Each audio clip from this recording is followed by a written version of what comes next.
I'm Bob Hallmark in Pittsburgh today. I'm at the Camp County Courthouse for a very important workshop. Now, over the years, we've told you many times about how Camp County was in desperate need of a new jail. It has been a problem for decades here. The last bond election on this actually failed, and they have never had a chance to actually get some kind of upgrade on it until now, and that's why we're here today. Now, we're joined now by County Judge A.J. Mason.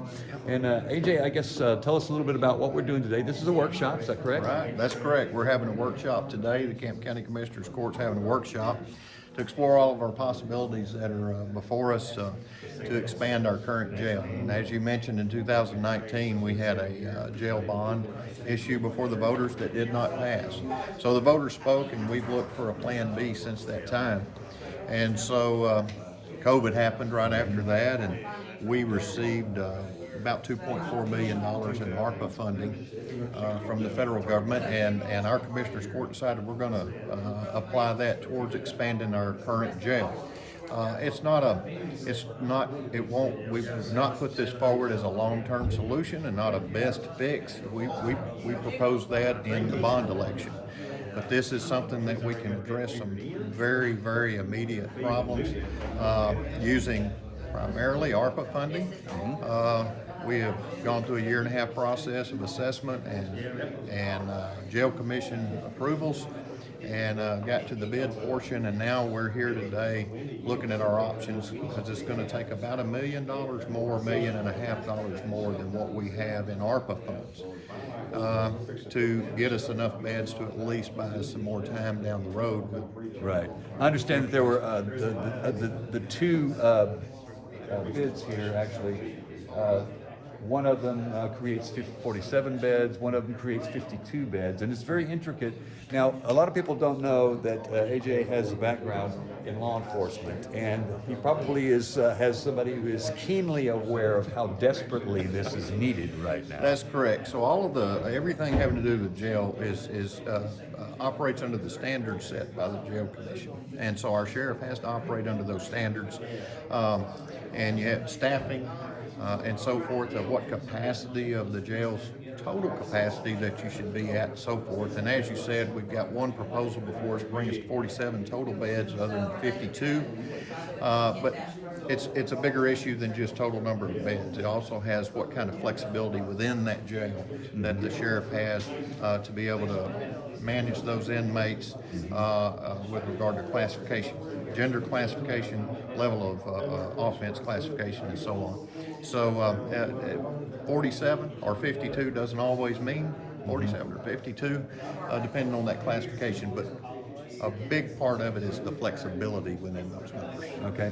Now we see a little schematic here of what we're talking about here. This is the reference to the current jail and what augmentations will be made here as well. So I understand that it's quite clever how it's being done, because it's basically a renovation of space that's already there to accommodate these extra beds.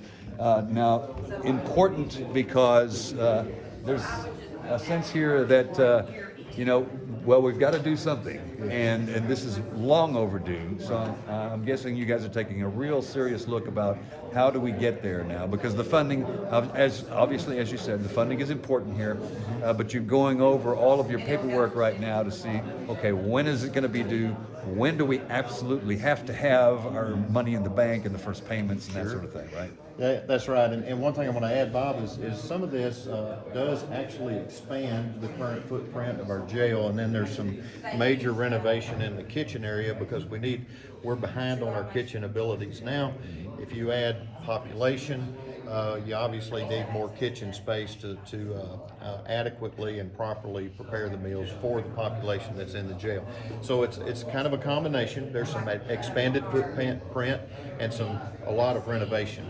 Okay. Now, so to your question, are we at a critical stage now? Actually, we are, and then that's why we're here looking at this, the possibility of us taking on some debt, some county debt to do this.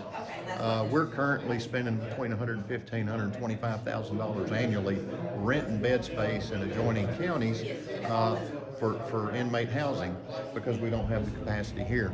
So, you know, obviously, if we get this expansion done, we bring those folks home, that money would then come back into the budget to go over and go towards servicing this debt. It would not cover it completely, but it would go towards that cost. Then right now, today, we're looking through we'll see what the commissioners end up wanting to do, if they want to take on debt, if they do want to take it on, how much. Do they want to go with this 47-bed option, a 52-bed option, and so forth? And so we've got all those things on the table today. You feeling optimistic at this point? We do. Okay. Yeah, we do feel optimistic. I know what the sheriff's desires are, and I think the commissioners they see the severity of the situation. We know we're going to have to address this situation, and it gets only more expensive as time goes on. Okay.